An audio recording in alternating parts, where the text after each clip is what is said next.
Untitled. Here, within the circus tent of my skull, the Ringmaster towers over 3 rings, juggling philosophies high atop his hand-carved stilts, while multicolored clowns circle beneath him, somersaulting, bellowing laughter, and reciting esoteric poetry. Their fervent voices echo off the bone canvas that envelops their gray matter world, and somehow combine to sound like the Screamer March, entry of the Gladiators, played upon guffawing thunder and blazing verse, as erudite elephants settle down around an enormous bolt of parchment scroll. Each trunk grips a feather quill pen that eagerly awaits its baptism in ink as the great gray beasts huddle together under an indigo spotlight to take up the task of composing an opera, seemingly oblivious of both the audience and the carnival ruckus that surrounds them.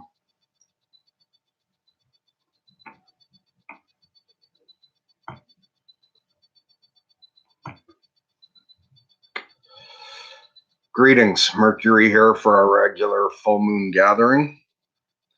I see we have a couple people watching. Anyone feel like saying hi? I really don't have anything planned for tonight whatsoever. I'm fully settled into my hibernation mode. I'm extremely depressed and my brain isn't really functioning all that well at the moment.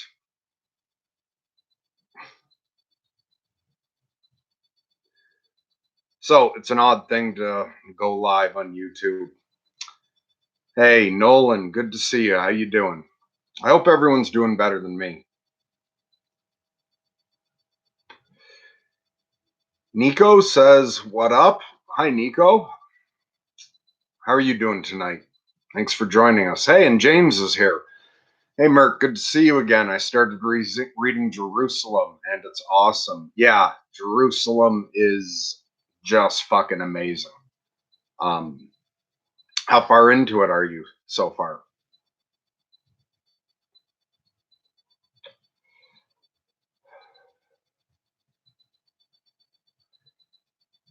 What was I saying? Oh, I guess I was just doing a check-in.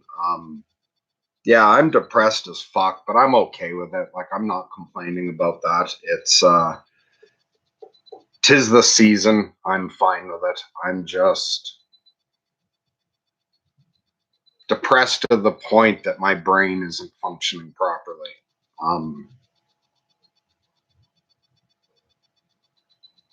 Okay, so Nico says, I'm doing well. That's fucking awesome. Good to hear that. I have to go to bed soon. Please save this chat if you can. I found your previous chats helpful.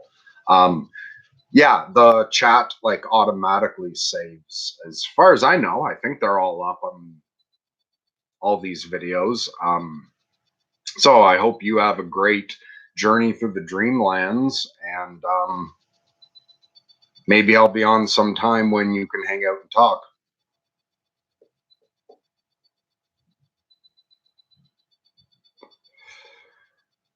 And James says, I'm only a couple chapters in, just finished the one with the father who worked on restoring the church paintings. Yeah, that chapter's fucking beautiful.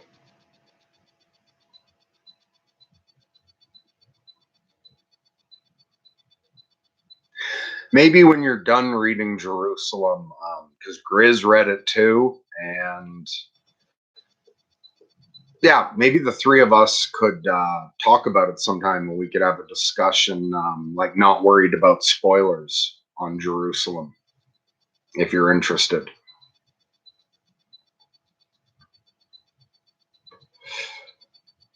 Nolan says, going through some difficulties, but things are getting better. Well, I'm sorry to hear that. Yeah, I've gone through some difficulties the past couple months as well. I'm glad things are going better for you. And Being Unknown shows up and asks, who are you? That's poetic. Hi, Dan. Hi, Longstone. But yeah, how poetic that Being Unknown asks who I am. I'm Mercury. I'm the co-host of the channel here. I just show up and do these really fucking poor quality video streams on the full moons. Um, and why is anyone interested to hear what I say? I'm bipolar, so this is Lunatic Live. It's like if you want to hear the ramblings of a crazy person, you come by when it's a Lunatic Live. If you want to talk to like a sensible person, Ryan's uh, like a perfectly real person. He's a regular human being, and his content on his own is completely different from mine. And although not much lately, we do some shit together. Um, but the guy, if you're wondering where Andrew is, I don't know if you're just showing up and you don't know what the channel is, or if you're wondering where the fuck Andrew is. Andrew, who started this channel, decided to move on fucking over a year ago. And just under a year ago, he asked me and Ryan to take the channel over. So anyone who's outraged that I'm on here, it's not my fault. Andrew asked me to do it. Blame him. So Daniel asks, what is the topic tonight? Absolutely fucking, I have no topic. I avoided thinking about coming on. And I guess so as like an update since the last full moon. Other than when I talked to Grizz or Ryan or Andrew, which I've talked to all of them over the past month, and they'll bring up the channel sometimes. And yeah, me and Ryan went live once. But other than that, I have not thought about the channel at all. I'm at this point in the winter, I feel like I'm just settled into hibernation or settled into a fucking crypt. I don't think about the channel at all. Today, I knew I had to do it. I was very tempted to skip it because, again, there's no reason I fucking have to do any of this. But I really just tried avoiding thinking about it for most of the day while keeping it in the back of my mind so I don't actually like suppress it and not think to come on, like not watch the time. But I'm just showing up because that different version of me that's around other times of the year set this goal and I'm trying to live up to it.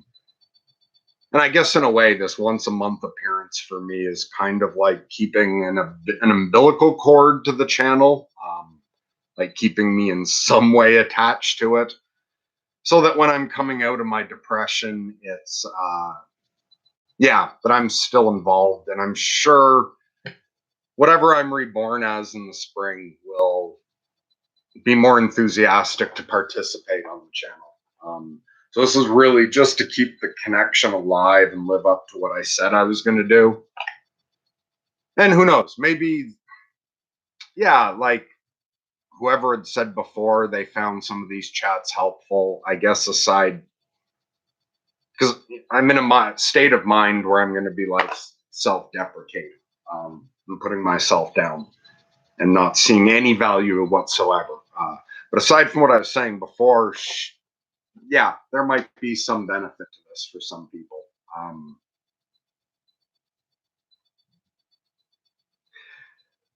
Depression makes you want to hide away, and so a lot of people conceal it. Mental illness is something a lot of people feel the need to conceal, and so possibly there's some benefit to me just appearing in whatever state I'm in every full moon, and showing people that it's all right.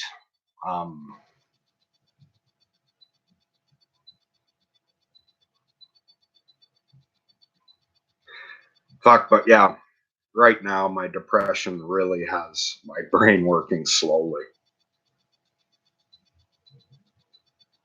And recently, it's like I am just tired all the time. I'm almost never fully awake. Um, I spent some time with my kids yesterday. I had them over for a few hours, and I was able to get fully awake. Like, if it's for my kids, I can pull myself up into like a good, happy, energetic mood for a while. But then But I can only hold that out so long, and then after it's exhausting. So today I'm feeling completely drained, no energy to like try to pull my mood up at all. I don't know where I started that sentence.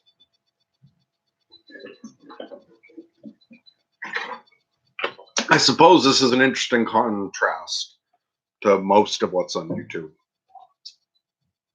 People coming on with something to say.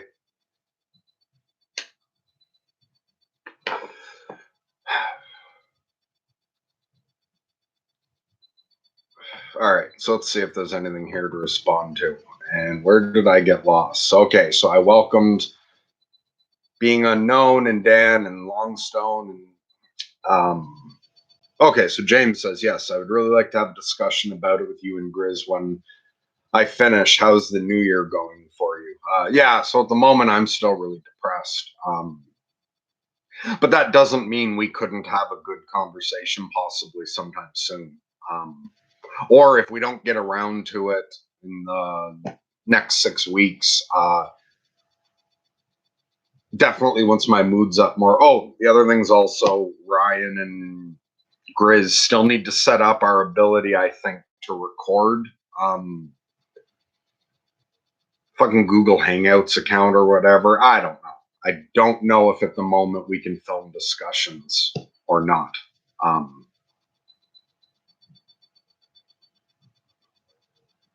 But you're around all the time. You're a good friend, part of the community. So just keep in touch, and candid and articulate about his opinions and problems. Most loners aren't quite so open, seemingly. And Dan says, yes. Okay, so there. Maybe there's some value in these streams that I could very easily frame in a negative light.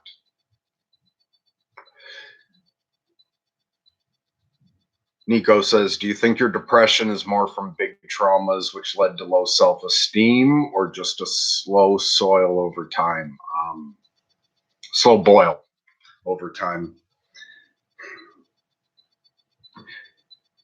It's the fucking bipolar cycle. After I got hit by a bus and went bipolar, it's this cycle. I'm going to go up and down.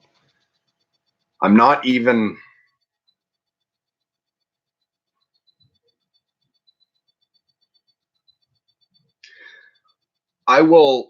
my head will fill with all sorts of negative thoughts about myself. But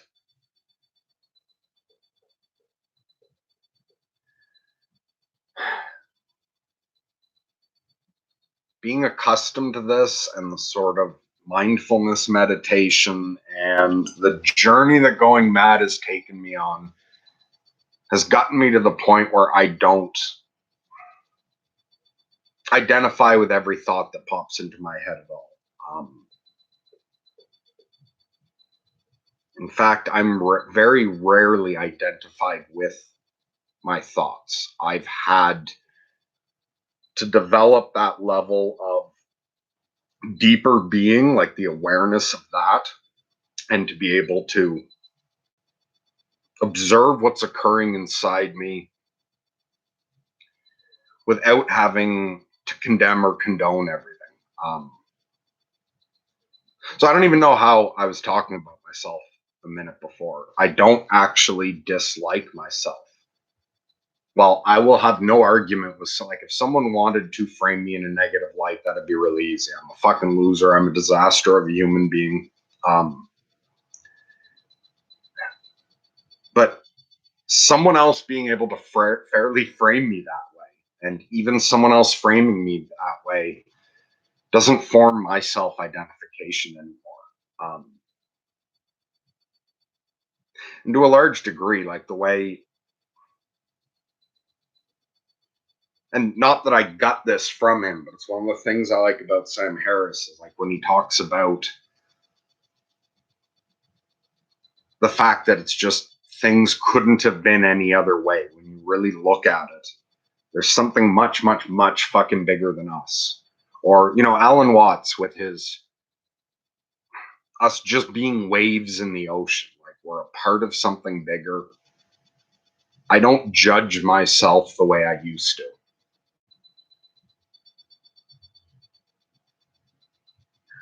I did and ended up exactly the way I was going to, given my own nature, which I didn't choose, and the environment, which I didn't set up. And it's easier to be a lunatic when you're not judgmental about lunatics. And I'm the same way with other people as well. I don't judge anyone anymore. Like one thing Peterson said about history is if you're always reading history where you're the good guy or the victim, you're not reading it right. You're also all the perpetrators. And I would apply that to current events as well.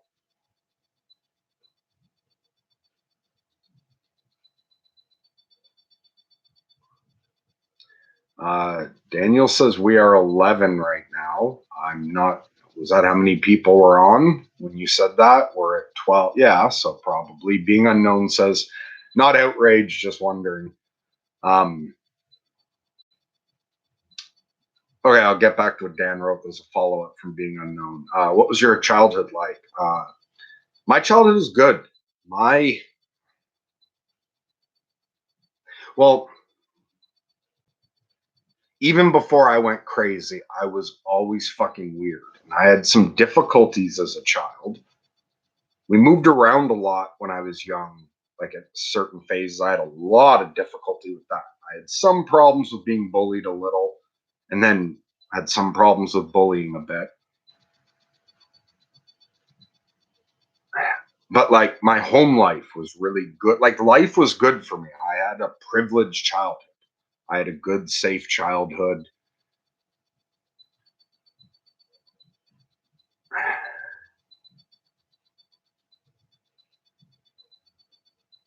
And I don't, yeah, so my bipolar isn't anything to do with like a difficult childhood. It's, we all have our ups and downs. I had my problems, but no, I'm not a result of any sort of extremely difficult childhood. I got hit by a bus and had a sort of out of body experience and just fired from there straight into mania and have been bipolar ever since.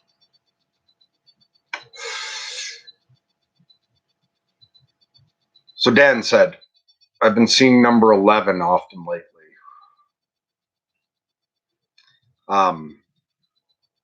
Oh, that's why. Yeah, Andrew really likes to play around with watching for certain numbers. Dan says we could talk about how to deal with our inconsistent. What did you mean by that?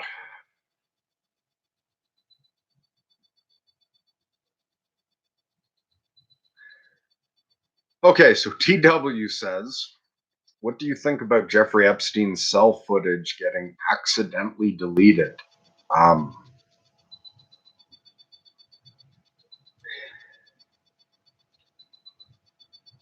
I don't really know what the fuck's going on in the world.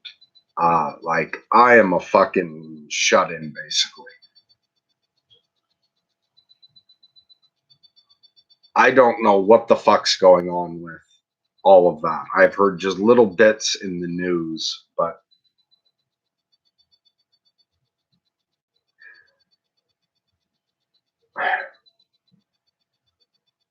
I was a little bit surprised, even aside from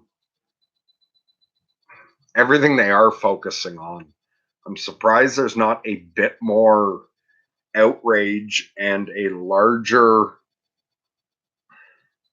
well organized effort to put a stop to everything that was obviously going on for a long time.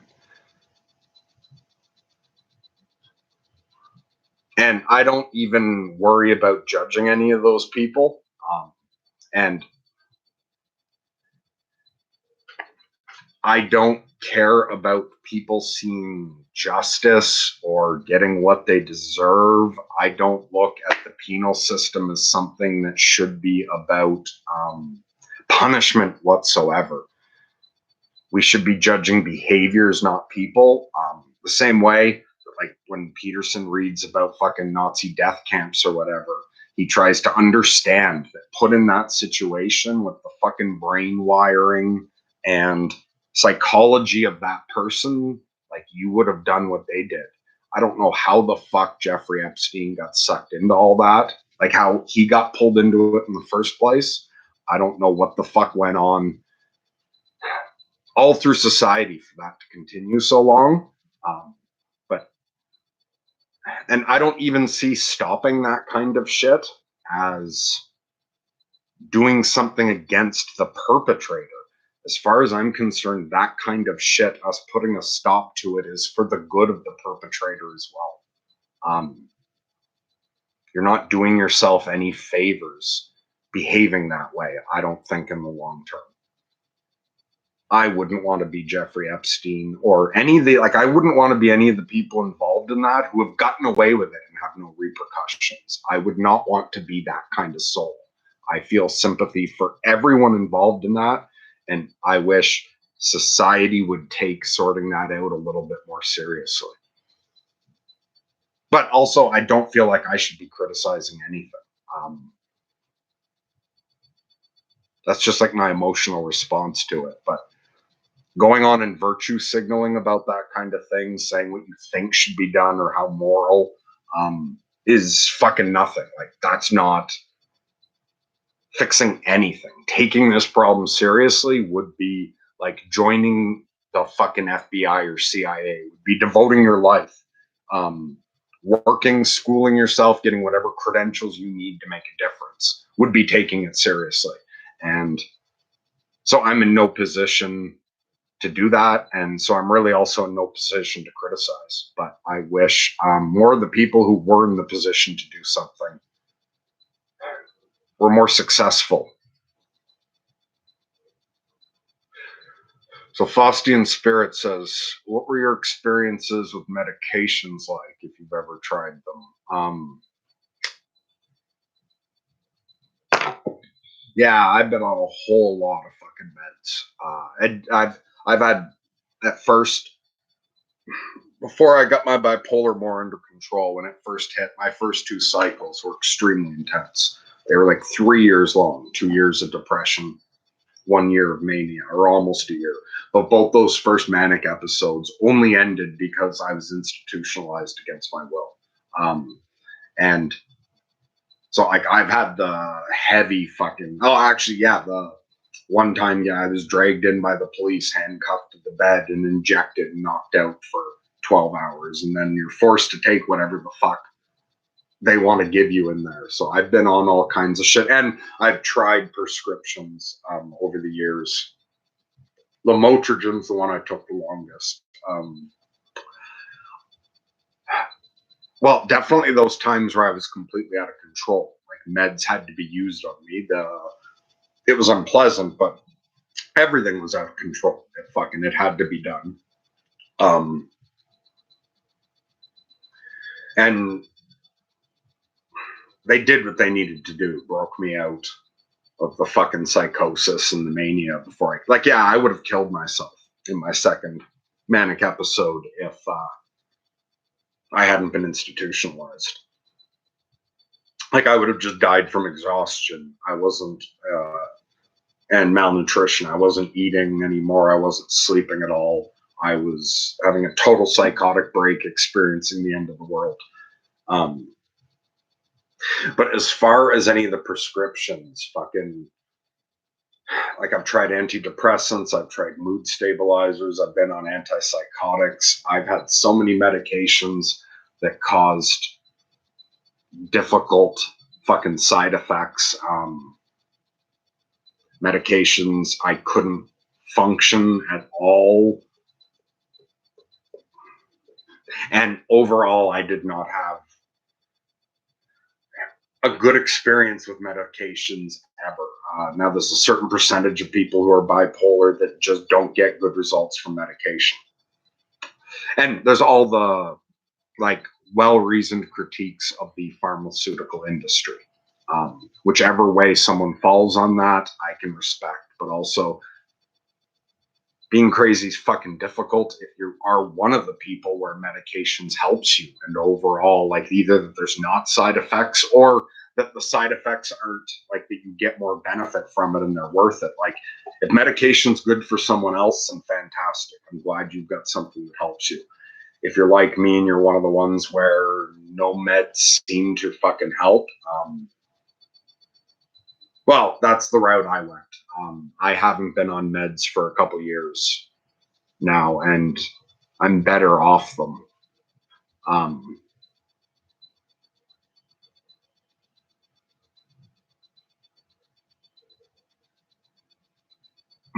I tried clonazepam. That's the unless I'm mistaken, that's what like Peterson had to go into rehab or whatever for. Um, and fuck, my side effects with that were brutal. So I was given clonazepam, like you can be issued it as like an emergency drug, like for anxiety. Like if you're having anxiety, you take ones. Like you can be prescribed it where it's not meant to be taken on a regular basis. It's just to deal with panic attacks. And I decided to give it a try at one point. And so, but I'd had enough experiences with fucking side effects and shit that like I didn't want to. The idea was I wanted it for those rare occasions when I do have to go out in public or something. That to have something to help me out with that because I get bad anxiety leaving my property at all. I get intense panic attacks. But so I decided to try them at home first, like just to see the effect it had on me. And when I took it, like within 15 minutes, it just sunk me into an intense, and like it was in the late summer that I was trying it. So I was in a good mood when I tried it. And it just sunk me straight into intense suicidal depression in like 15 minutes. And it like lasted for hours. It was so brutal. It just knocked me right down to the depth of it. And then like a month or two later, I decided to try it again. Because sometimes like you'll get a side effect really strong the first time. Or I thought, you know what, fuck it, I'll try it one more time. Same thing. And but then I didn't throw it away. And during the winter, I found the prescription bottle again. And like out of this morbid curiosity, I thought, okay, it made me really depressed when I was, in my manic state, feeling good. What would happen if I took it when I'm already feeling depressed? Fuck, did that drop me low? It was like as soon as that kicked in, because I was thinking it wouldn't do that much because I was already so depressed.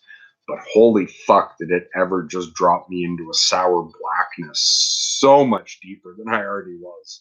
I just fucking threw that bottle away. I was like, what the fuck was I thinking doing that?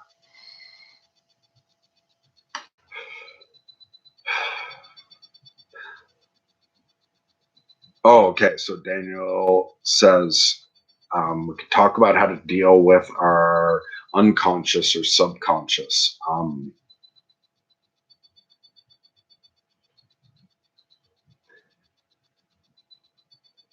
Paying attention to it, I suppose. I don't really. I go through periods occasionally where I remember dreams well, or I get the occasional vivid dream. But overall, I don't remember my dreams much. But if you do remember your dreams and you want more of an insight into your subconscious, starting a dream journal works really well.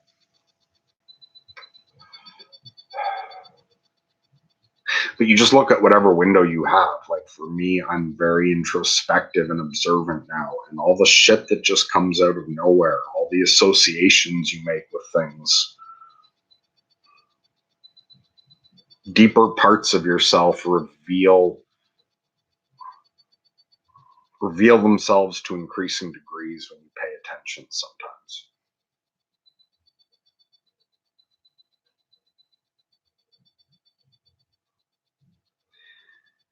Asa says, oh, hey Asa.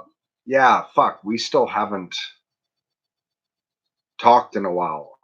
I do want to talk to you again. Yeah, so you said Merc talk soon, maybe before January ends. I know there's been some miscommunications through email. I don't want to pry or push, just merely bring it to your attention.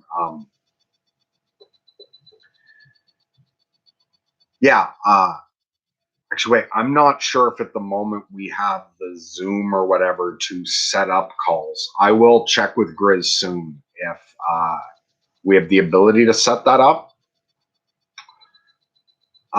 But yeah, let's talk soon. You can write in again, or even if you don't, I'm gonna do my best. Although, yeah, I'm fucking depressed.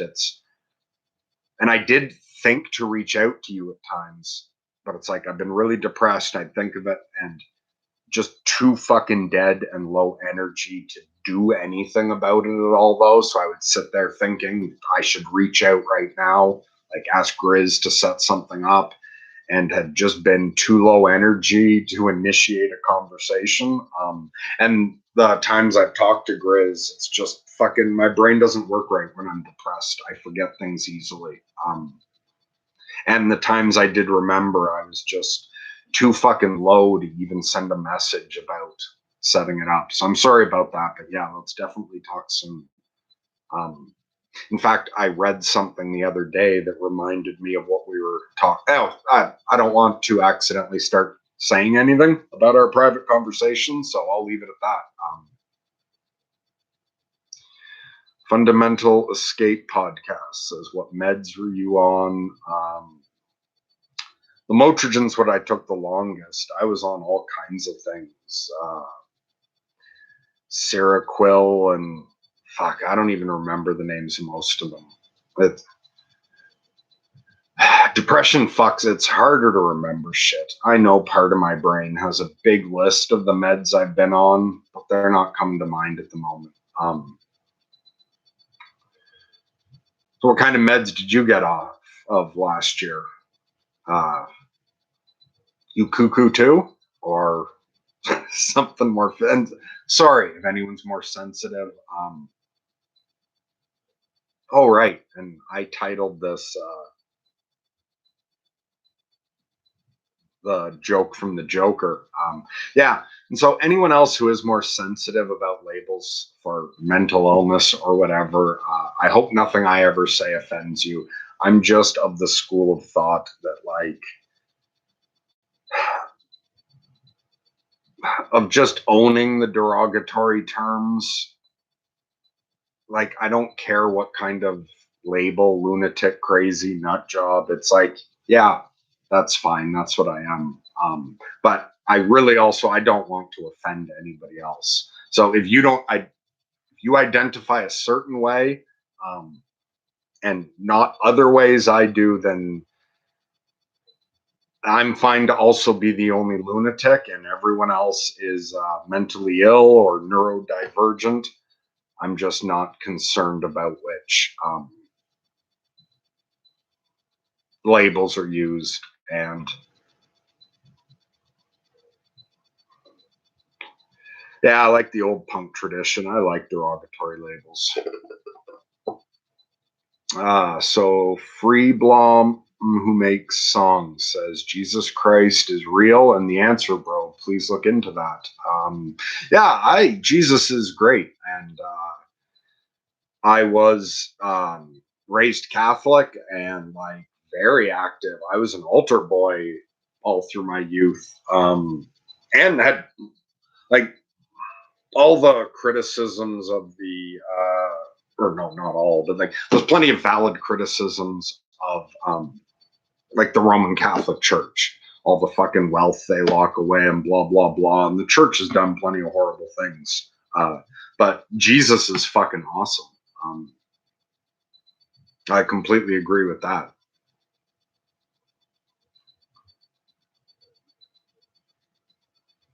And Never Never says Jesus is a figment of the mind. Um, Now that's possible. That still doesn't mean Jesus isn't real and Jesus isn't wonderful. Uh, the one place in which gods and monsters inarguably exist is in the human mind. where they are real in all their grandeur and monstrosity. And James says, did you see the Joker movie? If so, what did you think? Yeah, I just saw it for the first time 2 days ago, which is why I made the title of this a variation of. Okay, so if anyone hasn't seen the Joker, I'm not going to worry about spoilers. I'm just going to make this warning. Depending what other people say, there may be spoilers for Joker, but yeah, and it's just I sat down to make this stream. I had no idea what to call it, but scenes from the Joker have been going through my mind for the past 2 days. I've been thinking about it a lot since I saw it, and that brilliant scene. I love the Joker's joke. And so I decided that's what made me think to put that as the title of this. And so, yeah, and so here's our punchline. This is what you get when you mix a mentally ill loner with whoever else shows up. You get this. But I love Joker. Now, I only saw it once, and I watched it late at night, and I'm all fucking slowed down and depressed lately. So I feel like I'd need to watch it again to fully understand the movie. Because it was nice, complex, deep movie. I fucking loved it.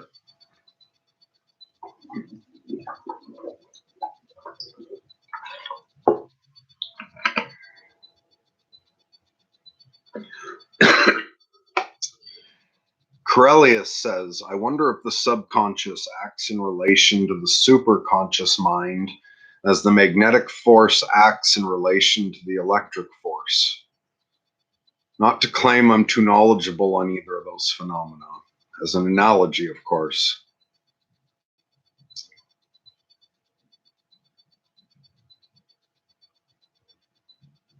I'm not sure what to say to that.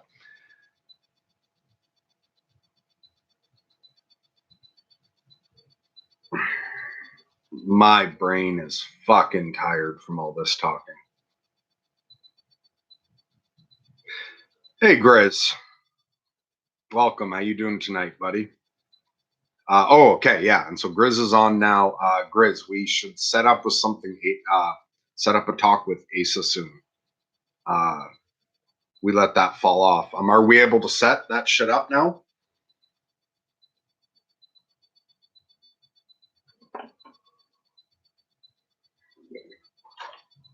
And so James says, I liked the movie a lot. And it stuck with me for a couple days. Yeah, there's something about that movie that just fucking sticks with you. In fact, I've wanted to rewatch it since then.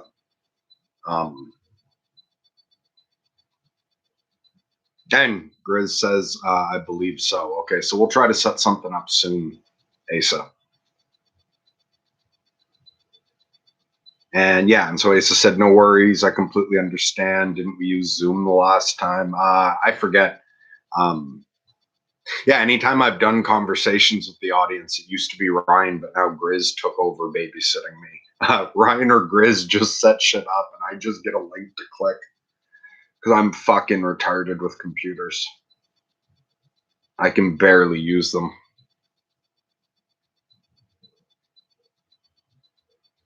And you're working on an art piece, hoping to finish tonight. Well, fantastic. I wish you inspiration. Okay, I appear to be caught up with this.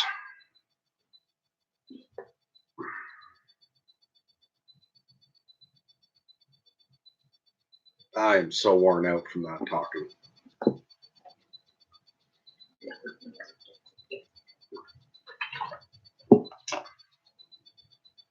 So are we going to call it a night? Just make this one a short one, or does anyone else have anything else to say?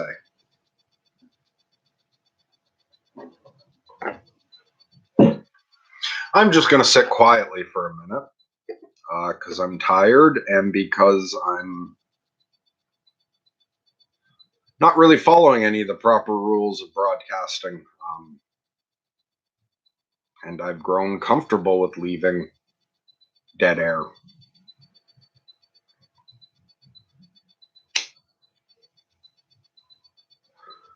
All right, Never Never asks, how's your sleep pattern? Uh, when I'm depressed, it's not hard to get a lot of sleep. Well, I'm wired backwards. Even before I was bipolar, a couple times when I had night jobs, working night shifts, I would switch to that easier. Um, I'm wired backwards, where it's more comfortable for me to be nocturnal. So, because I'm on disability and uh, basically the way I treat myself is I try to get as much sleep as I can, because not enough sleep is really bad for mania. But my sleep changes throughout my cycle. Like I'm a completely different person in the winter and summer. So I have a tendency always to go to bed shortly before sunrise. But in Canada, that's later in the morning in the winter. So I go to bed a bit earlier in the summer. In the winter, I'll stay up till anywhere from 4 to 6:30, and then I sleep through most of the day. Lately, I'll wake up between 2 and 3 in the afternoon. Um, but then in the summer, I'll get down to where I'm only sleeping 6 hours a night. I let myself get to that without worrying about it. But when I go manic, I can easily just sleep less and less and less. And in the summer, I tend to go to bed a bit earlier because the sun comes up earlier and I sleep less. So around like the opposite point, like closer to the summer solstice, I'm getting up at like anywhere from 9:30 to 11. But this time of year, I'm getting up, yeah, between 1:30 and 3, even a bit later than 3 some days. But I just find when I'm manic, yeah, like it's best to get as much sleep as I can. But even when I'm depressed, I find it's best, and I'm fortunate that Canada has a good disability system, and I'm able to do this. So that's one thing. Like, there's times I can be very depressed and also very content. And there's times I can be depressed and get fairly caught up in it, where I'm struggling more not to identify with the thoughts and where I'm having difficulty creating the more expansive interior. Um, but even then, I try to focus, like, I accept that this is part of my experience, and I try to focus more on the gratitude of,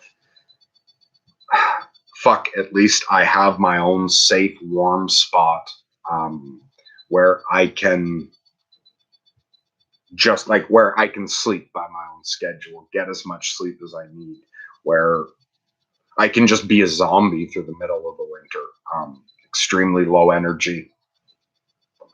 And I know not everyone's in that kind of situation. There's some people who have to deal with heavy fucking depression and have to hold up a front or keep a job, and that kind of shit. So as difficult as it can be at times, I can always find something to be grateful for. And Corellia says, "Dang, I got here late." You know, you didn't, and usually these things go on quite long. And I don't know. Maybe I'll stick around for a long time. Maybe I'll disappear soon. I have no idea. Um, but if you have anything you want to say, now I'll do my best to. Oh, right, because you said the other thing that I had nothing to respond to. Um, Maybe I'll come up with something better for you in a minute. See if I get a wave of a bit more mental activity.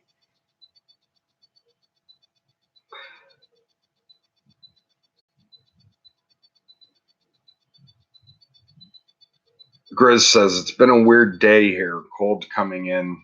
I napped twice." That's a nice activity in the winter. Napping.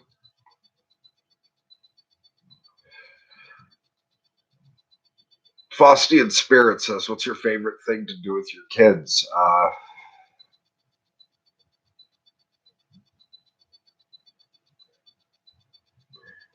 Anything.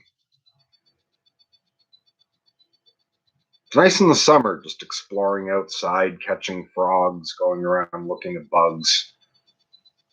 I really like spending time outside with little kids. I like to just walk around and observe the anthills and dig around in the dirt.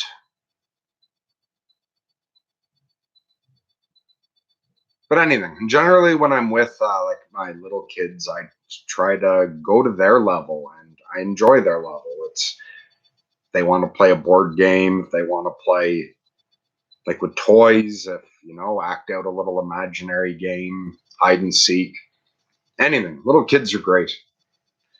DJ says ayahuasca will heal you. I hope you consider it.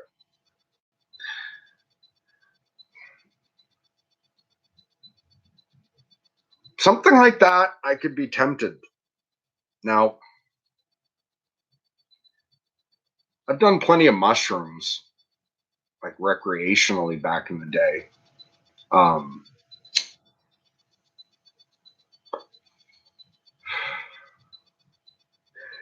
and I did some, oh, well, actually, I did a bunch the first time I went manic. But I can fall into fucking full blown psychosis. Like, in my second manic phase, I went through, like, experienced the end of the world. I saw the sun turn into the moon. I felt like the whole world disappeared, like ended, and that my house was floating in deep space. Like that was as intense and real as any hallucinogenic trip. And I can call up a fair amount of that if, particularly in the summer when I'm manic. I can play with a pretty intense altered state of mind just from a little bit of fasting or sleep deprivation or some magic, ritual, breathing exercises, meditations. I can achieve some pretty out there states, all of my own, without hallucinogenics whatsoever. No.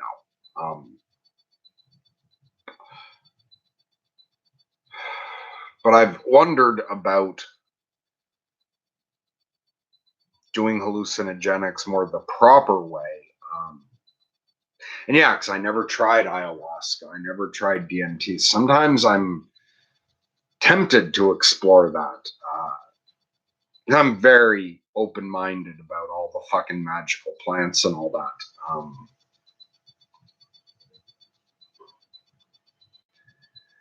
But given my ability to drift off into the magical mind space without hallucinogenics, I'm very reluctant to try them again. I've managed to get my psychosis and mania under control enough.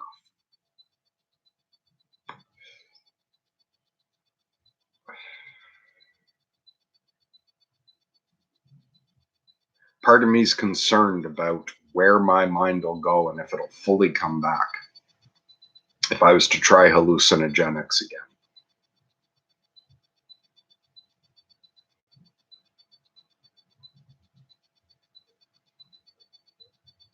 And I'm completely open to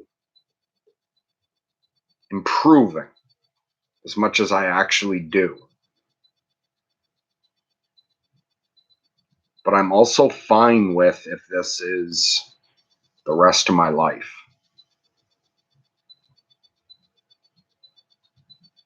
I am at so much better a place than I was before.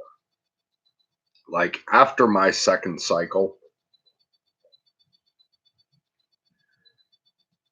I had to strip it down to my goal was just not to be locked up in an insane asylum again and not to kill myself. And I was not sure I could do that. Getting to, even though where I am now is like a really pathetic place compared, like the average person would consider it a disaster to fall into the state I'm in now. Being the way I am now is better than I actually hoped I could achieve at one point. And as much as when I'm able to, I keep working towards improving everything that I can. when it comes to trying, whether it's hallucinogenics or other medications at this point, I'd rather not risk losing any of the ground I've gained with something risky. Like, I'm not at that desperate point where fuck the side effects, I've got to get better. If this is the rest of my life, whatever, that's all right.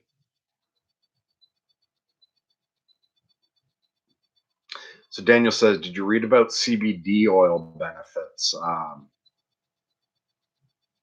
Not recently, and like, yeah, I'd looked into that a bit, but not recently, and at the moment, my mind's not pulling up anything that I had heard about it. I'm just not accessing that set of memories.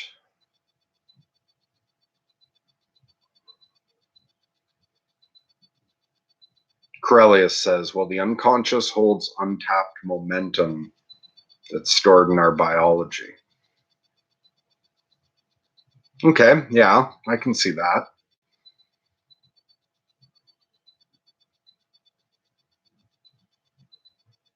Yeah, and to tell you the truth, I don't know what the fuck I am. And I mean that in the most broad sense. Because really, when I talk about I'm not talking about this bag of meat. I'm talking about the awareness, the soul. And I don't even know what the fuck that is.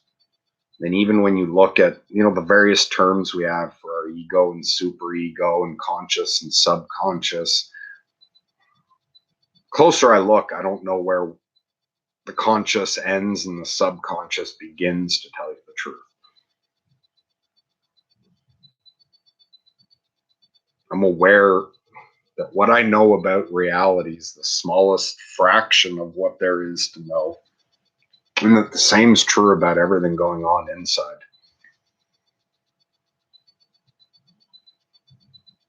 I'm not exactly sure what this whole game is.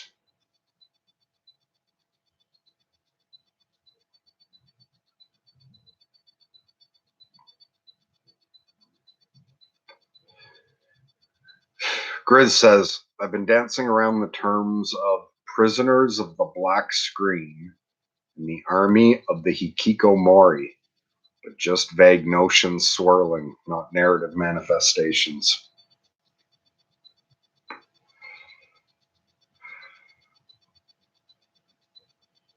I was just about to say, all right, well, tell me more about the vague notions swirling, but you say you're heading out in a smoke run. See you later, buddy. And Corellius says the subconscious distills these forces into individual narratives that are dependent on the inclusion of the superconscious, our everyday mind.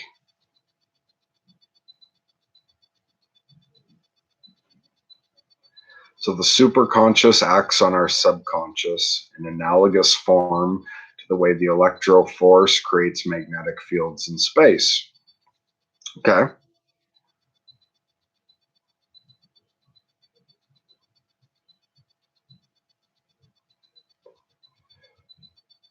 And DJ says, ayahuasca is very different. Look into Soul Quest in Orlando.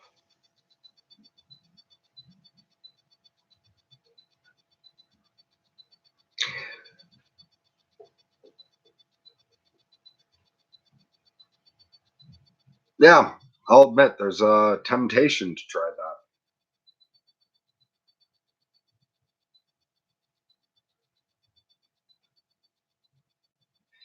And Asa says Philip K. Dick was not a big proponent of the use of LSD, oddly enough.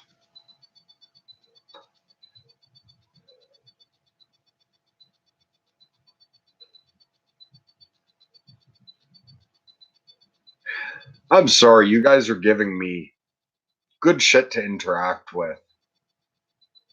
And my brain just hit another, like, oh, fuck. Tired of talking.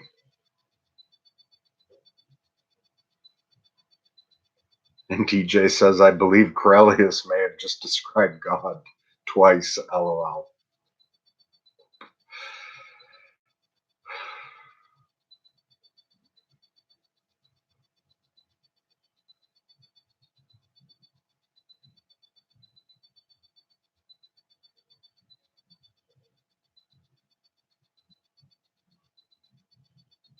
Interesting people turn up here. I'm pretty surprised by this. The way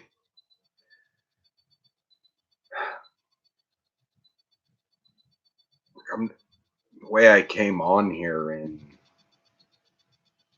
completely unprepared, not functioning properly at all, like mentally. I'm not sure what kind of nonsense and mistakes I've said, losing my train of thought. And the way I'm hitting these blocks where it's just my brain just goes thud and it's like, oh, I don't want to keep thinking of things to say. And somehow I'm okay with this. This feels perfectly comfortable. Like, I'm not happy right now. I'm not having one of those moments where, like, I'm depressed and happy. I'm fucking depressed, but that's fine. I'm comfortable being depressed. What I'm surprised is I'm sitting here on a fucking live stream in this state. Not embarrassed in the slightest.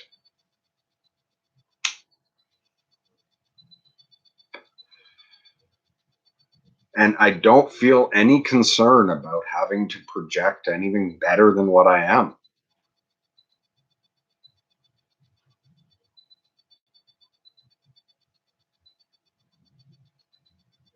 DJ says you're far from being alone. Yeah, exactly. At the moment, I'm not alone. I'm here with this fine group of people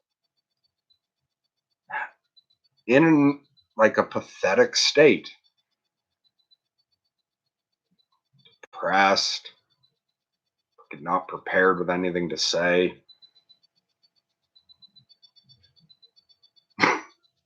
And Grizz says, and me.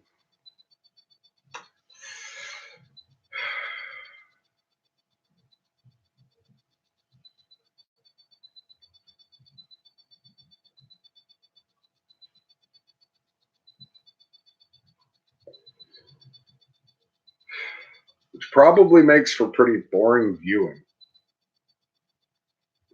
But even that, I don't know.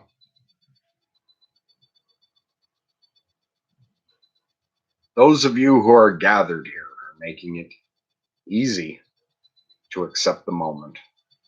Like, I get that overall I'm pretty good with self acceptance for such a pathetic creature, overall. But beyond that, it's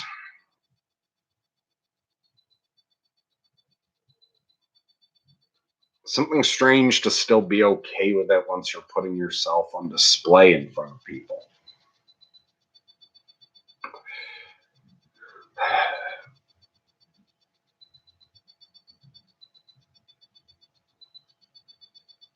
Faustian Spirit says, don't worry about feeling low, bud. Thanks for doing this.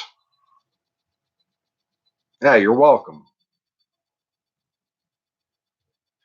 Right, which reminds me, because sometimes I wonder why the fuck I'm doing it in a moment. What I knew a moment ago goes out of my head. But yeah, which reminds me that there may be some value in just fucking doing this. Being visibly depressed, because I remember how hard it was being depressed before I was okay with it. So maybe there's some people who will find this helpful. But it is surprising, like the audience we've got here, considering this is online, the amount of trolling some people get.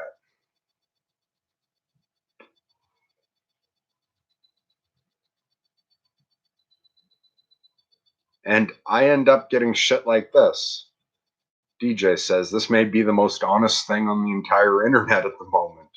We're all just talking, so no pressure. Like, what a beautiful thing to say right now.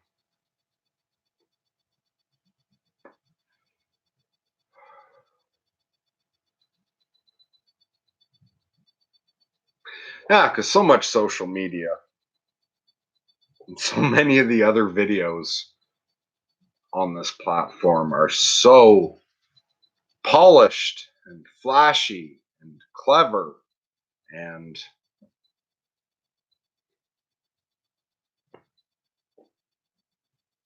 not fully human.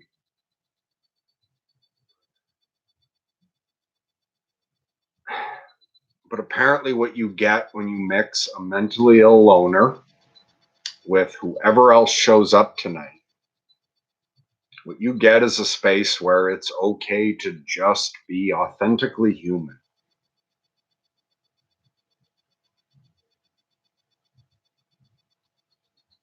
with whatever unglamorous mental and emotional state comes along with it.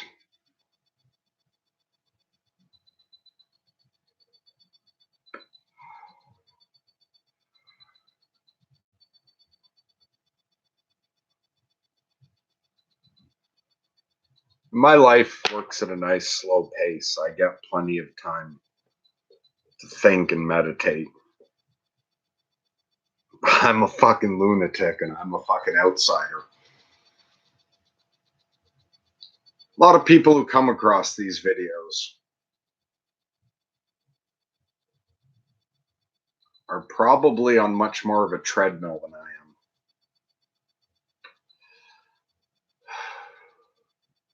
Like all those things out there in person, like in reality, vying for your attention. But then, especially in this digital dimension we've created where so many algorithms and individuals and corporations are vying for our attention, trying to get those dopamine hits, trying to constantly have everything be a big moment.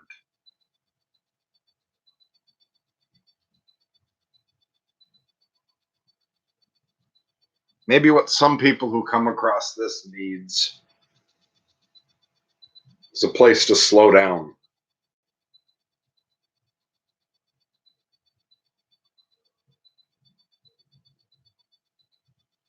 and just be with the present moment.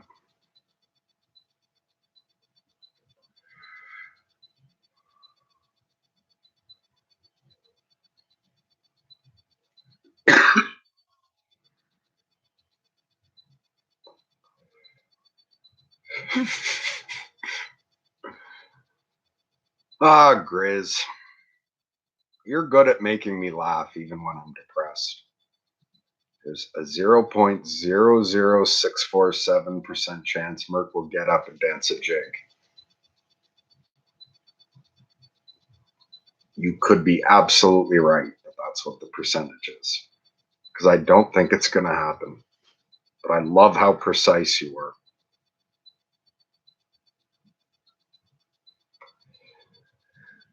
Penna? Pina? How do I pronounce that? Sorry to mispronounce your name. Because I'm glad to hear from you. I'm pleased you're here.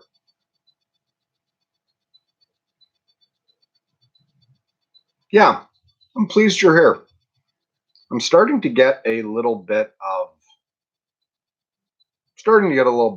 happiness actually going along with the depression now. Something about how comfortable it was and fine to not be happy. And all of you fine folks, plus Grizz, have set a little happy spot there beside the massive depression.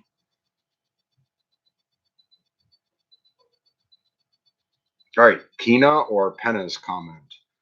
Your thoughts aren't yours, my friend. You are lonely, but you're such a people person.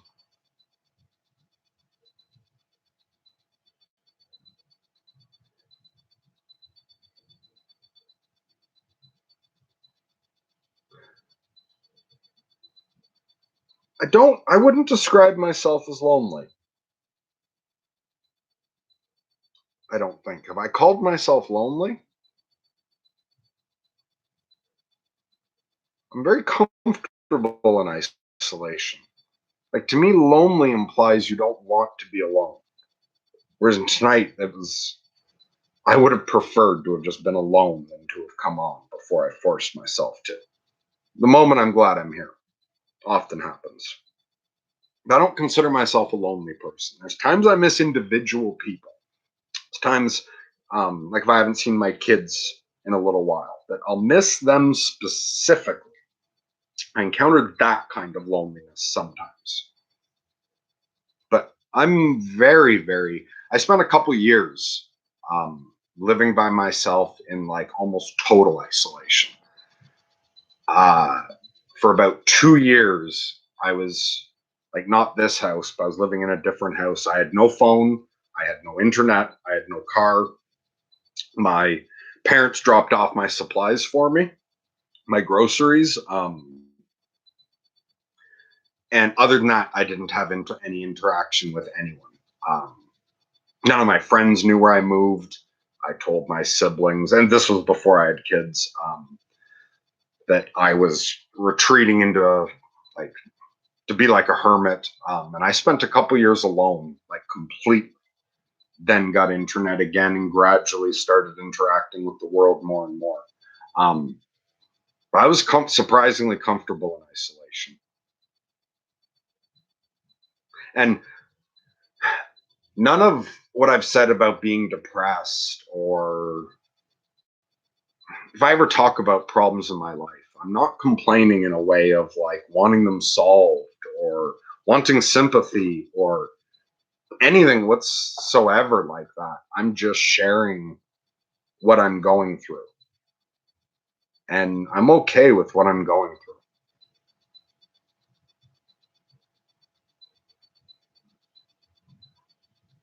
And obviously, you want like things to be as good as they can be in the future. But I don't know exactly what this game is. In the long run, I don't know how many more disasters I need to experience. And so, well, I never hope for the hardships, and I work towards as much peace and beauty and love as I can. Whatever other disasters there are in the future, whether they're just the result of my own internal state or some disaster in the world or some combination of both, I'm willing to see this game through to the end, and I'm not complaining about the role I have to play. You know, whatever that saying is about we made a single heap of all the problems in the world, most people would be content to walk away with the ones they put in, or whatever the fuck it is. Yeah, I'm like that. I'm just sharing what it's like to be depressed. I'm not complaining about it. It'll pass. And I don't know how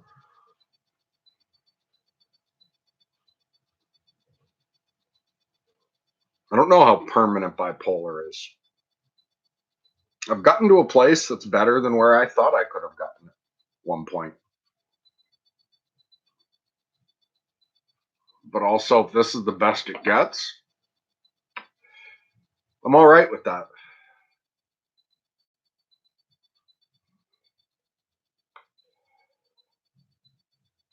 Okay, I'm going to move back up to catch what I missed. But Grizz just said so there's not a lot of bitterness in your depression. No, not bitter about it, not resentful about it at all. That's the part I have to play so the entire game goes on. I'm fine with that. And I mean, there's times when the depression's really intense, especially it's like if the depression's intense mixed with a real world event, something that hurts you actively. Yeah, I still get moments where I'll get pulled in for a little while into not the bitterness and resentment level of it, but that screaming outrage and horror. Yes, I sometimes still do get pulled down into that level where it is just screaming in my head. to end this existence and how horrible it is. But I'm better. I don't get caught up in that the way I used to. Like, it doesn't lock in and I'm stuck in that mode. If I catch that it's caught on, I don't know how to describe it. I'm able to witness it. I'm able to witness that I'm sunk into it. And that usually pulls me up enough that I can observe it like the weather rather than being it. And then from there, I can hear the deeper part of me.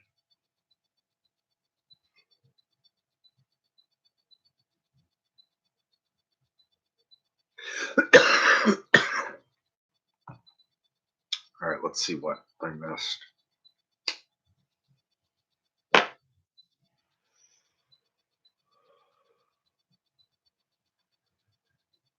Programs 10. Thanks for joining us.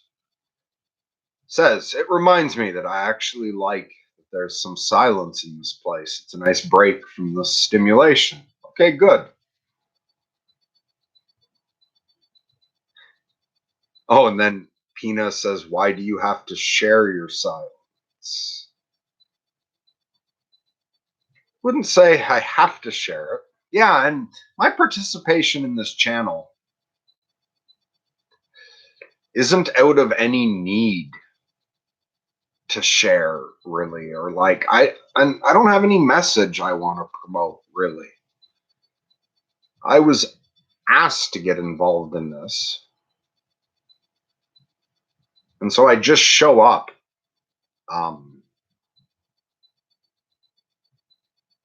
And see what happens. And so when silence happens, just I don't know the why of it. And again, like the why level, whatever people get out of why I do this, that's never why I thought, or not, maybe not never, but to a large degree, it's not like I think to myself, oh, someone needs to hear this, I'm going to say it. It's just, I don't know why the fuck what pops into my head. Again, like Sam Harris, when you really observe it, where does it all come from? Like right now, I have no idea what I'm going to say next. I'm just sharing what's coming up inside me. And I mean, I try to only talk from better parts of myself. And I did a fair amount of prayer and magic that, like, my intention is to do something good with this. I set certain rules of trying to talk from better parts of myself, like to be honest and authentic.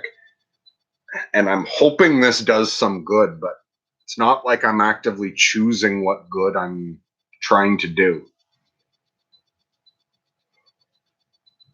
Ryan's more that order side of it, that fucking plans something. And I'm a friendly representative from the chaos side. I have no idea where all this is fucking coming from.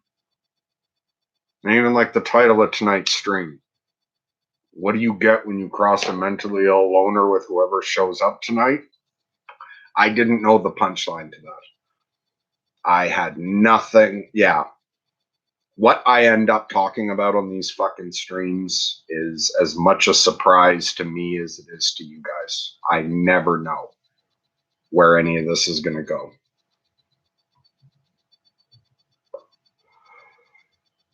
Corellius says, one cannot find light without allowing darkness to come and create distinction. The ignorance we all share only exists for the benefit of our wisdom. Fucking beautifully said.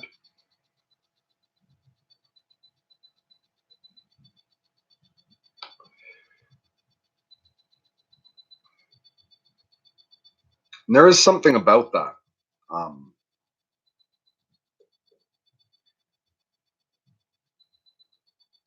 I remember seeing one good clip someone took of Peterson where it starts with something like, happy? Who told you to try to be happy? Like, what kind of stupid goal is that? The goal of life isn't to be happy, it's to experience the full depth and richness. And he points out the difference between like Muzak and like some great fucking piece of classical music. The great art isn't happier. In fact, often it's quite the opposite. Like it can touch deeper emotions, but it's that it adds depth. And with reality, using that metaphor, yin yang, that reality is made up of the light and the dark. With art, it's like the more depth there is to the darkness, and the more beautifully illuminated the light is, the wider the expanse of reality created. I don't feel like the dark's a mistake.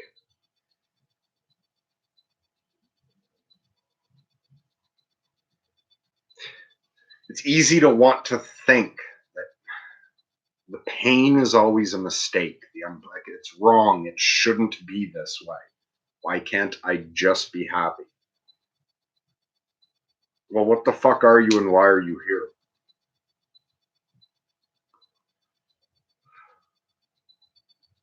From a lot of my deep exploration of self and interacting with either components of my subconscious or my own psyche, like either imaginary friends or actual entities. In a way I don't know how to describe.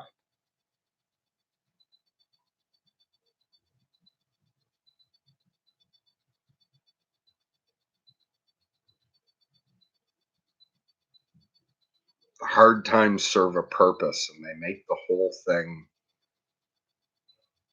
Fuck, I don't even know where to go with that. And since tonight, it feels pleasant to just accept my shortcomings instead of trying to be any better than I am. I'm just not even going to try to salvage that. I'm going to let Corellius sound more articulate than me on that point. Smokes and pot, it's the nicest.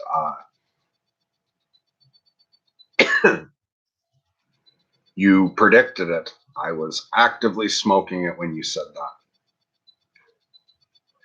Yeah, right. And I talked about medications earlier. As much as I'm not on any pharmaceuticals, although at the moment I do have a prescription for sleeping pills. I don't take them every night, but I take them now and then.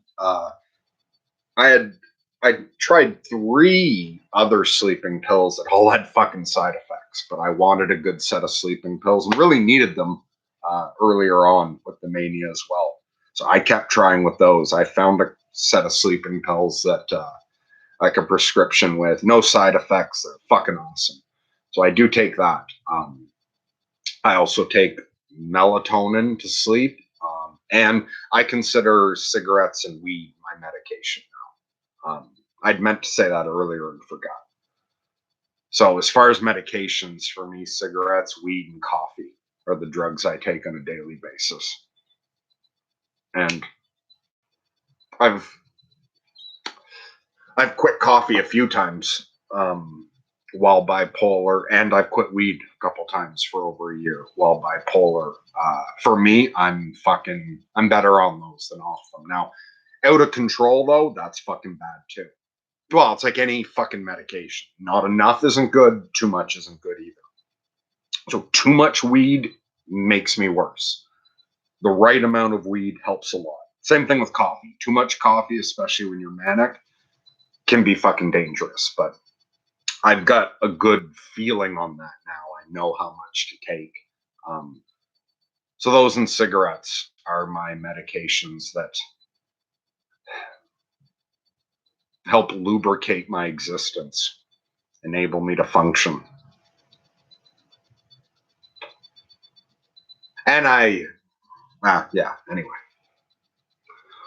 Alone is better, but spirits are all around you, believe it or not. Okay, yeah. So you're talking to the right person here with me. Absolutely. I believe in all,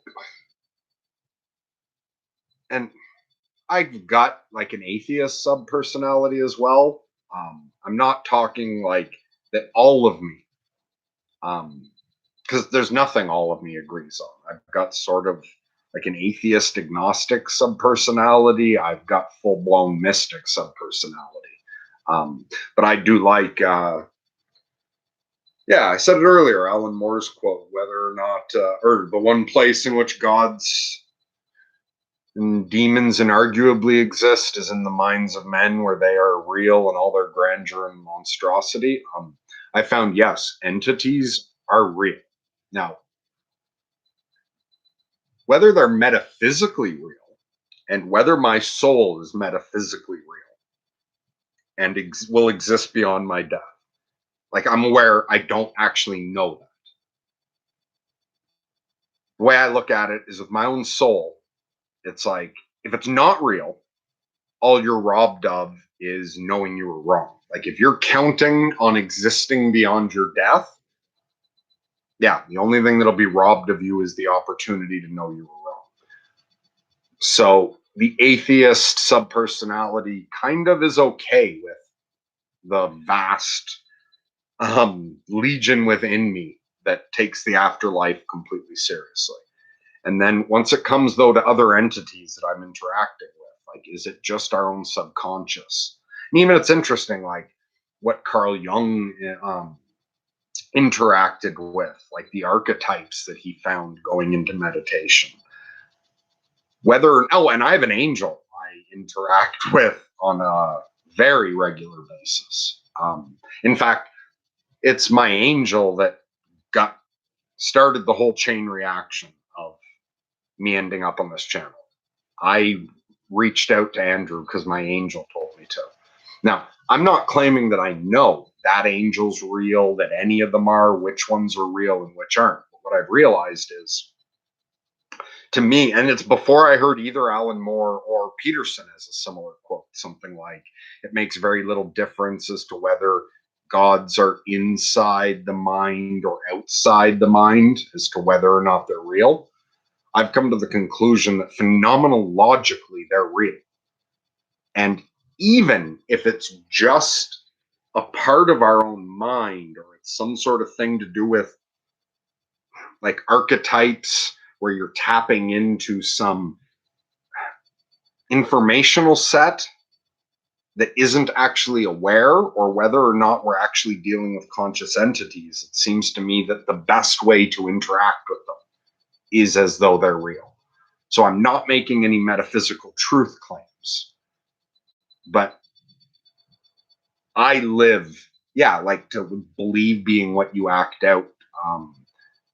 When I talk to gods and angels and take them seriously.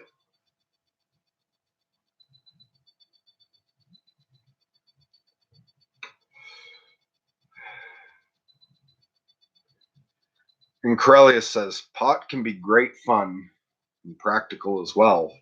Yes, for me, it very much is. I function much better. I mean, it's not even just like when I'm stoned. If I like, and I smoke pot every day. I tend to smoke not too much at once, but I smoke pot every day. Sometimes I'll be up for 6 hours before I'll smoke, or sometimes I'll be smoking not long after I'm awake. But what I find is if I smoke on a regular basis consistently, I do better all through the day. Even the times like, so it's if I haven't smoked weed for a long time and it's just completely out of my system, I'm not doing as well for the first 6 hours of the day as I will, even if I haven't smoked pot the first 6 hours of the day, if I've been smoking it regularly. Um, okay, and I'm in case I'm far behind. So James may already be gone, but James says I have to go to sleep. It's good to hear from you again, Merc. Good night, all. So just in case you're still here to hear this, thanks for joining us, James. Yeah, you're a good friend. I'm glad we met through this. I hope you have a great night's sleep. Oh, and Grizz, if you're still on here, earlier in the stream, James said he's reading Jerusalem now. So when he's done, maybe the three of us could have a discussion on it.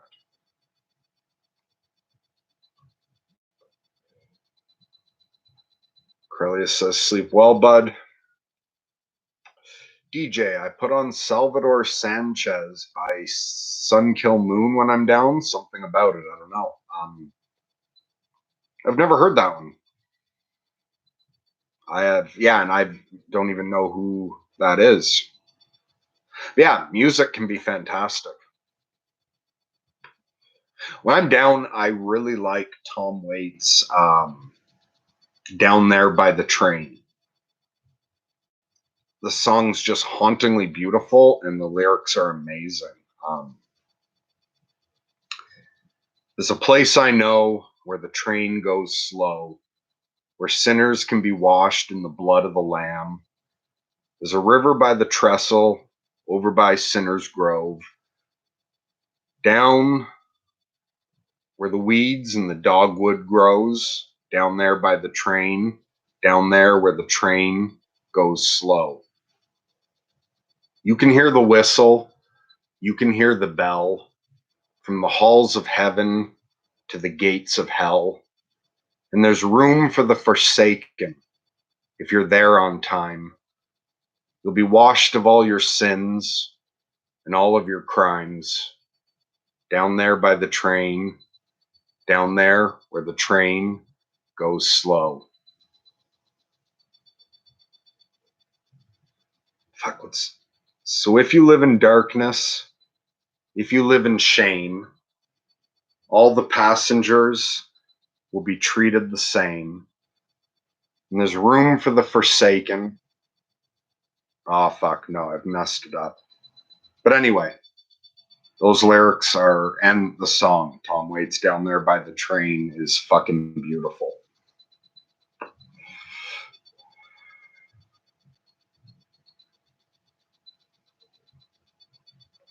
Pina says, it's in the star. By the way, am I saying that right? Is it Pina? It's in the stars. You're a part of everything.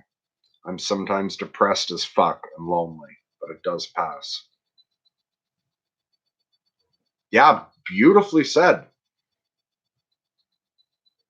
Yeah, I feel the same way. So do you just have depression? Like for me, I'm bipolar. So in the summer, I get manic. And yeah, I've had full blown psychosis. I very much am a complete lunatic. My internal experience is nothing like it was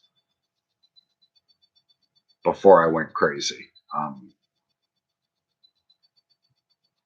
And it's depression can make you feel like, no, every fucking state does this. Mania does it as well. Anger does it. When a heavy emotion sets in, it tries to like claim the territory and claim it will always be there. Depression likes to tell you it will never end. And like my depression's bad enough lately. I'm fully experiencing that where it feels like it's not going to end. And I've been through this enough. I know it will. But even when I tell myself, I know this is going to end, I'm going to be going up again in the spring. I'll be manic in the summer. I'm going to be fucking euphorically happy at some point in the future. That still doesn't, like, the part of me that is depressed does not believe that. It doesn't feel possible. And it's hard for me to access memories that are happy memories. And when I access them, it's like the depression one puts a filter on all of it. But I've been through it so many times. Yeah, I know it's, and for me, my cycle has linked up with the season. So I have like a 1 year season. And it's more comfortable that way. And I mean, like, yeah, because I believe in crazy magical shit. Feel very connected to the land here and nature and all that stuff. And in the summer, it's full of all this vibrant energy. In the winter, I still feel connected to nature, but I feel connected to fucking Canadian winter nature. I feel connected to the hibernating animals and the frozen trees that are all just in this like cryogenic sleep. Just they'll come alive again in the spring. But right now, so much of the energy of nature is dead and frozen, and I feel very connected to that. But it's a season that passes. Which brings me around to Grizz's comment. So there's not a lot of bitterness in your depression, not at all. So I'm probably pretty far behind. And you guys got me going longer again.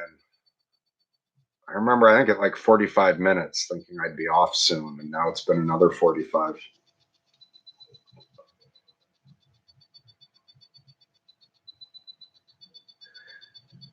DJ says it doesn't end. That's why we were given the story of the crucifixion and resurrection, or say the phoenix.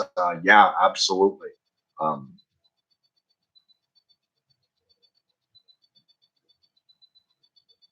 I resonate strongly with what you just said. And yeah, I do feel like I go through a death and rebirth every year. It's also the cycle like that the ancient horned god of the hunt would go through. Like really old mythology, like the divine feminine, the fertility goddess was like eternal and all life sprang from her. But the male god of the forest came alive in the spring, lived through the summer, you know, grew old in the fall, died in the winter, and was reborn every year. I feel very connected to that archetype.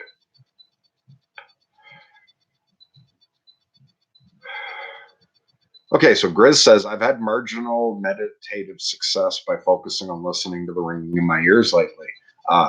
Okay, so knowing how difficult it is for you to get into any sort of meditative state, that's excellent. Is it something you tried to do? Or did you just like one day start paying attention to the ringing in your ears and fall into it more naturally?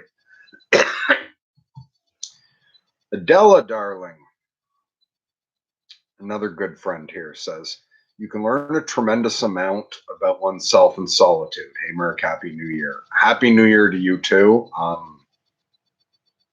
Thanks for joining us tonight. And yeah, thanks for being a regularly participating member of the community. We love you.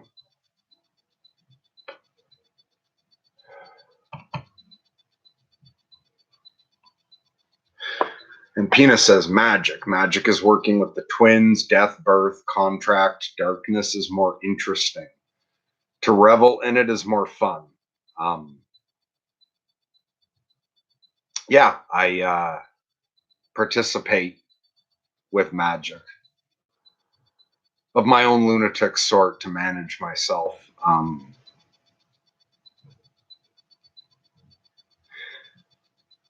And I've grown away from the identification of darkness, actually. Like for me personally, we so often use darkness mixed with like evil, but to me, there's that sacred, beautiful dark as well. It's like, and in the light, like horrors happen under the midday sun as well. That yin yang, the good and evil. It's good and evil's evenly divided in the dark and the light. Is what I've found in my own explorations.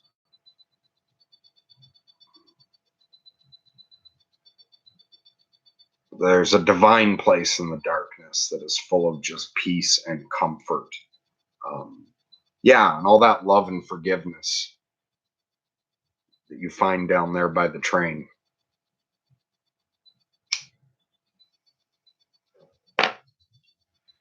Tish Talon says, death is an illusion. Pain teaches lessons. What can you learn from your pain? Yeah, I feel largely the same way. Or you could say life, from a certain perspective, is an illusion, and death is waking up. And yeah, pain teaches lessons. And yeah, I've learned a lot from my depression. I've learned a lot from my psychosis and mania as well. But depression teaches you a lot of humility. Depression teaches you a lot of empathy.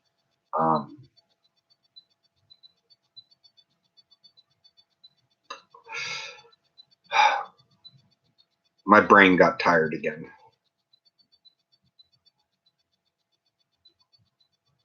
Maybe I'll have more to say on that later.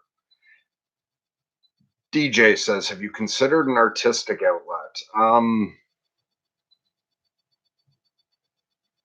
I haven't done any art in quite a while, but like as a kid, I loved to draw and loved comic books. I played in a couple bands when I was younger, like punk music, though. I didn't really learn how to play. I didn't know how to read music or play properly. And I was involved with filmmaking a little bit and did special effects on a low budget, like helped out with special effects makeup. I started working on being a tattoo artist. That was after I'd had my breakdown. Like after I went bipolar, though, and found it was I had a I did well in the apprenticeship and like developing the art skills and learning to tattoo, but the stress of it, I couldn't handle. Like it didn't mix well with my bipolar, so I gave up on that. So I've dabbled in all sorts of art. I haven't done any in quite a while. Although what I read at the beginning, the piece called Untitled, that's something, although not recently, I think I wrote that 2 years ago, like in the spring, so I was feeling more manic. But if you watch the beginning of this, that short thing Untitled, I wrote that. I'm not saying it's anything great. I would certainly say it's at least artistic writing.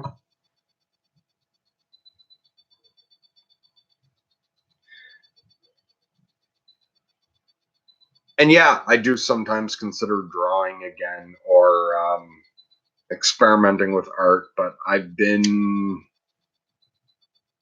it just hasn't happened. It hasn't felt like the time. But maybe I will again sometime soon. Pina says Trish doesn't understand death. Well, when someone writes anything, like even when I said you could look at it like life is an illusion, you can look at everything various ways. We all use language differently as well. But I think sometimes someone can say something, someone else can disagree. But if they were to sit down and identify their terms, we don't know often. I hold very loosely to what's like the of feeling I know what someone says.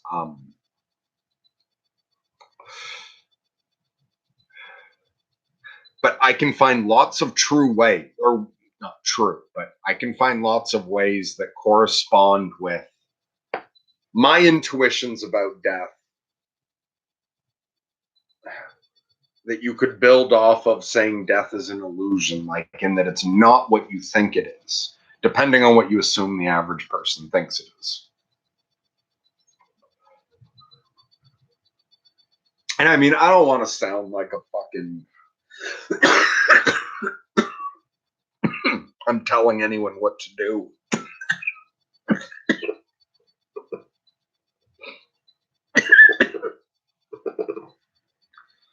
But I would like to have a comfortable space where people can disagree with each other comfortably.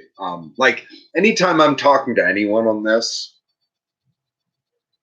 and I say, hey, I see it this way, I'm never even trying to convince the person, or I'm never arguing or even debating.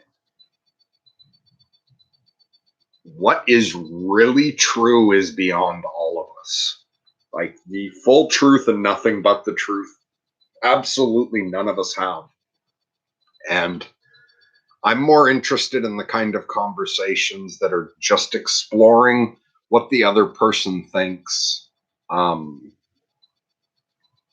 without being so concerned about right or wrong. And I mean, obviously, there are certain things that are more obviously like stronger moral issues, like somebody coming in here and being abusive to people. I think we have a right to define the behavior as something we don't want to tolerate, judgment. But when it comes to people sharing, this is the way I think things are, I would love if we could be non-judgmental and just try to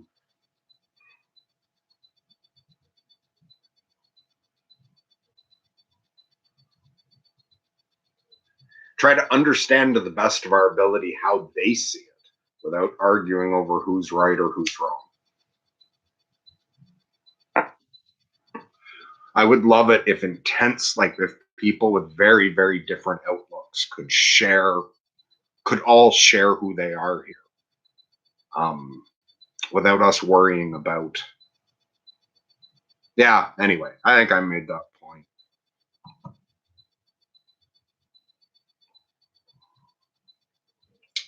Corellius asks, "Does anyone know who it was who said that those who fear death have already died themselves?"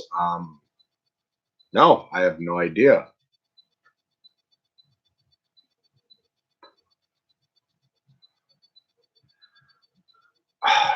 I'm tired, and yeah, I think I've pretty much done a full stream. How far behind am I in this? Oh shit, I'm way behind. Okay, I'm gonna do that thing I do sometimes where I'm just gonna read for a minute without responding.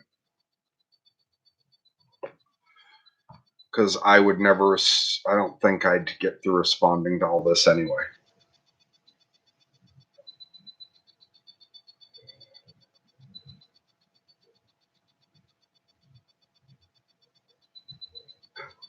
Nothing is, everything just can.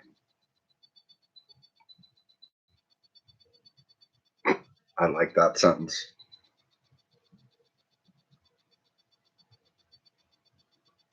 And Carlos said, "I'm showing up only because of the title of the stream. Anything interesting going on here?" Well, some people find it interesting, but it's going to be of limited interest. I'm Mercury, the bipolar lunatic, and I'm just randomly ranting about things and sometimes being quiet. So I don't know what kind of nonsense is coming up next or if it's just quiet. But some people find both the nonsense and the quiet interesting. Oh, okay. Corellius is.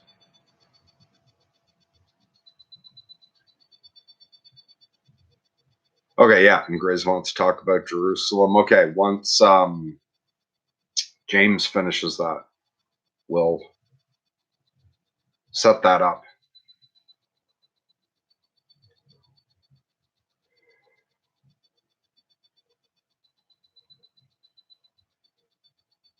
Pina says, "Depression is a great time to revel in magic.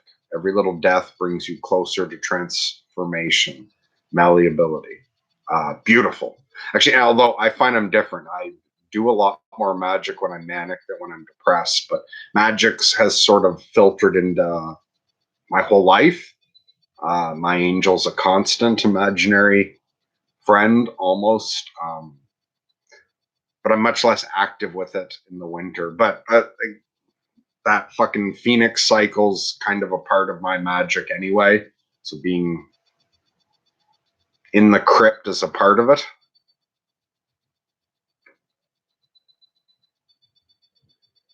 Okay, and so Carlos says, yeah, and I don't know if I'm so far behind you're not hearing this.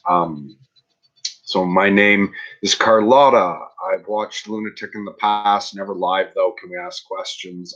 Yeah, that is what we do through here. I kept up pretty well with it at the beginning, but sometimes I get so far behind I have to skip a whole bunch. Oh, Grizz is saying that. If he gets this far down before he peters out. Yeah.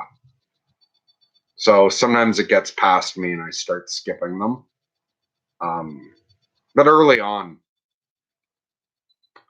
yeah, these live things, I never have anything planned lately. I just come on and respond to this.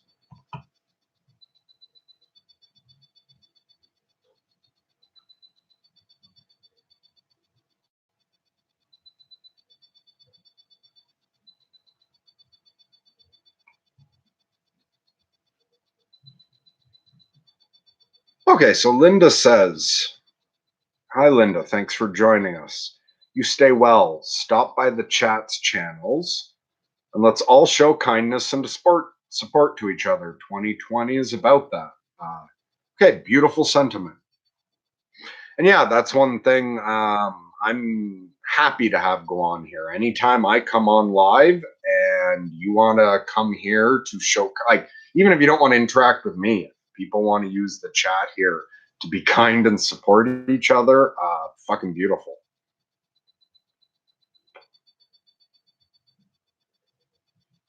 And Tish says you should consider getting some house plants. I have one flower.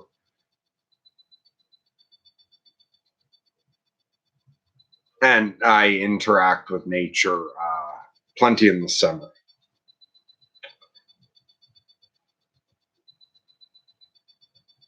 If I show, Grizz says, if I show up at your place with 40 mutants this spring, will you help me train them? I have no idea what the fuck I would do. I'm not going to pretend to know what I would do. You know, sometimes people, fuck, what is it? Some piece of fiction. Someone says, I always thought that in this situation I would do this and this. And then, like, the crisis comes and they didn't act the way they thought. And then they say, I wonder what else about myself I don't know. I'm very aware that I just literally do not know what I would do. I'm not going to pretend to know myself that well.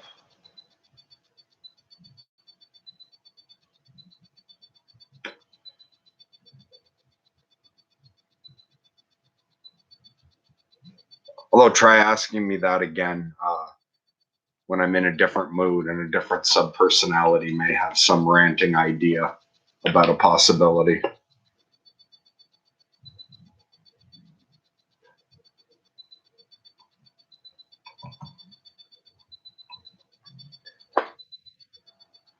It may sound odd, but I once became so impatient with my spiritual growth that I took an ill-advised experiment. I can identify with that, especially during mania. What was the ill-advised experiment? I'm curious about that.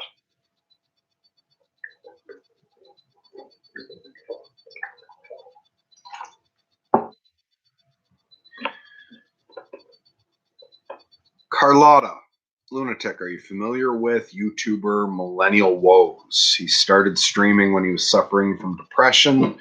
3 to 4 years later, he says he's not depressed anymore. His streams were similar to this. No, never heard of him.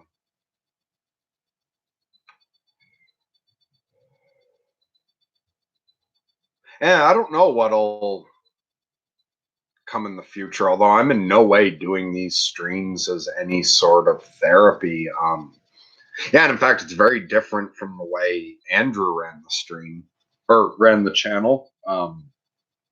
His whole point with the channel was to try to use the videos and the accountability and all of that to make all kinds of big changes in his life. For me, it hasn't been that whatsoever. I'm just doing this because I was asked to. My angel said that, yeah, that it was something being asked of me. And I really wasn't looking for any sort of like reward. I wasn't looking for any kind of payoff for doing this. I was just trying to help a little bit.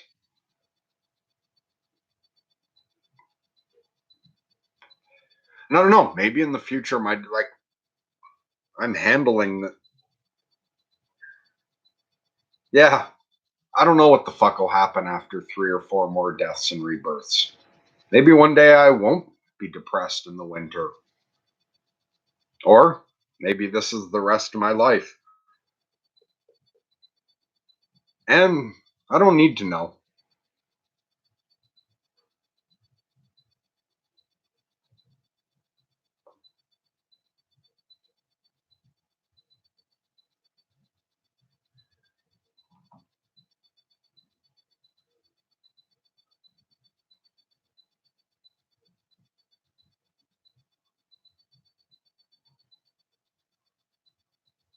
Interesting, Corellius. I'm too tired to read that for everyone. So if anyone else wants to hear, yeah, I'm going to read less, but I will jump down on DJ says maybe photography. You have the mind for it. I never found actually that photography was something. I don't know. I never thought I took good pictures. I didn't show any natural inclination to that. I'm not bad like with a pencil. I can draw okay. But maybe someday I'll show some of my old drawings. I got a bunch of old sketchbooks. I haven't drawn in years, but I had some talent for that. Um, but I think I take mediocre to crappy pictures actually.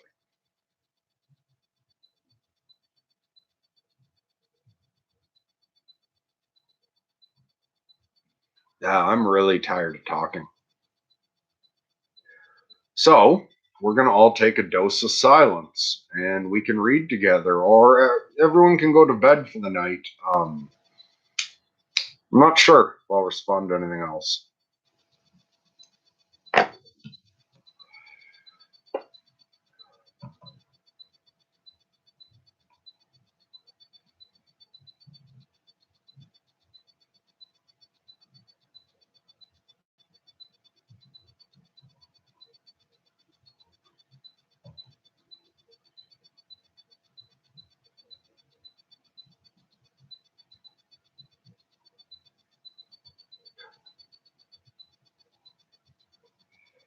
Oh, yeah, that's all very interesting, Corellius.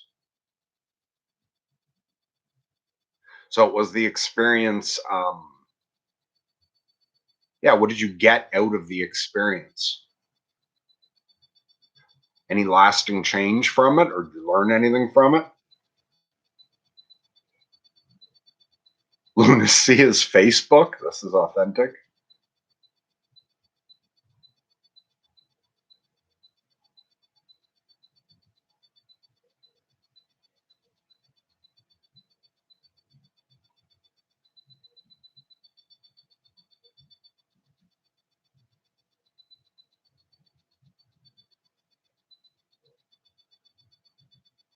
Okay, dust to dust. I think I'm caught up now.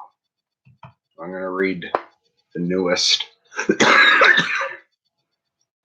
comment. Great to see you, dust. Oh, and everyone else, great comments. I'm just too tired to read everything. I think I'm going to get going. And no, Faustian Spirit, I never tried the carnivore diet. And no, I haven't been looking for dietary solutions. But Dust to Dust says, so to keep me from becoming conceited because of the surpassing greatness of the revelations, a thorn was given me in the flesh, a messenger of Satan to harass me, to keep me from becoming conceited. 3 times I pleaded with the Lord about this, that it should leave me. But he said to me, my grace is sufficient for you, for my power is made perfect in weakness. Yeah, amen to that. That, I think, is the perfect note to end on. And someone had said earlier what, about what pain teaches. And absolutely, because my mania is full of, like, there's a messiah complex in there, one subpersonality, and there's all these delusions of grandeur in the mania side. Uh, it's so easy to fall into conceit and arrogance, which leads to dishonesty and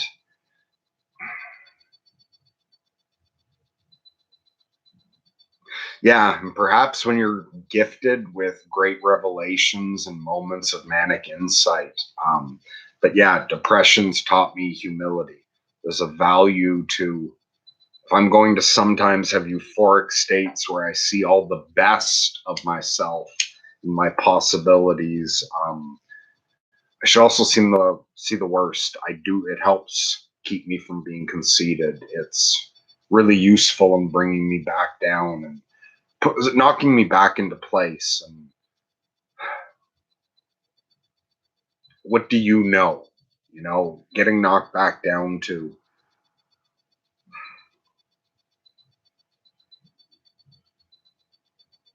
not being too impressed at our own intelligence.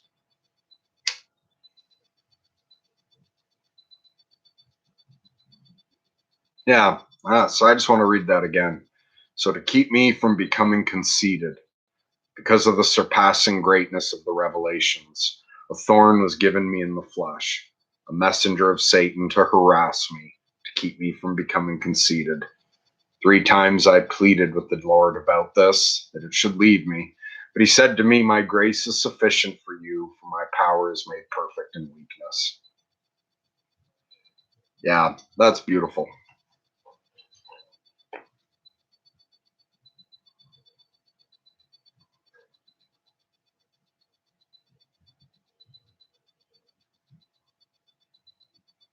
Ah, really interesting, Corellius. Hey, Andrew, good to see you. Yeah, no, that's okay. I was about to get going anyway. Um, so you're in Auckland and can't watch, but yeah, well, I hope you like it when you watch it later. Love you, brother. Hope you have a great night out.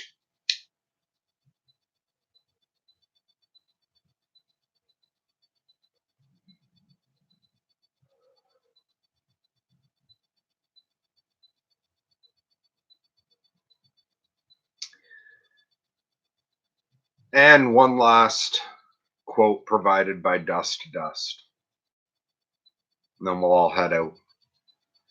For the sake of Christ, then, I am content with weaknesses, insults, hardships, persecutions, and calamities. For when I am weak, then I am strong. Amen. So I don't know, maybe I'll show up sometime this month before the next full moon. But if not, I'll be back again midnight next full moon. Anyone who wants to is welcome to join. God bless, and Lunatic loved all.